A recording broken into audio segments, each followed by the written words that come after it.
അവൻ കഞ്ചാവ് അടിക്കോ, അവൾ ഒളിച്ചോടി പോകോ? ഇന്നത്തെ കാലത്തെ പല രക്ഷിതാക്കളുടെ മനസ്സിലെ പേടി ഇതൊക്കെയാണ്. എന്നാൽ കുട്ടികൾക്ക് അവരുടെ കൂട്ടുകാരോടൊപ്പം സമയം ചെലവഴിക്കാൻ ഇഷ്ടവുമാണ്. അപ്പോൾ എന്ത് ചെയ്യും? ഒരു സംഭാഷണം ആരംഭിക്കുക. അവരോട് ചോദിക്കുക, നിനക്ക് നിൻ്റെ കൂട്ടുകാരിൽ ഇഷ്ടപ്പെടുന്ന ഗുണങ്ങൾ എന്തൊക്കെയാണ്? നിൻ്റെ കൂട്ടുകാരോടൊപ്പം ഏറ്റവും ഇഷ്ടപ്പെട്ട നിമിഷങ്ങൾ ഏതൊക്കെയാണ്?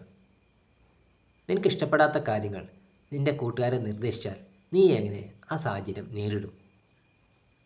ഇത്രയും ചോദ്യങ്ങൾ ചോദിച്ച് അവർ പറയുന്നത് കേൾക്കാൻ ഉള്ള ഒരു സന്മനസ് കാണിച്ചാൽ അവർക്ക് ക്രമേണ നിങ്ങളിൽ വിശ്വാസം വരും. അപ്പോൾ നിങ്ങൾ കൊടുക്കുന്ന ചില നിർദ്ദേശങ്ങൾ അവർ കേൾക്കാനുള്ള സാധ്യത കൂടുതലാണ്. ഒന്ന് ശ്രമിച്ചു നോക്കൂ. ഇന്ന് തന്നെ തുടങ്ങാം ശക്തമായ കുടുംബ ബന്ധങ്ങൾക്ക് വേണ്ടി.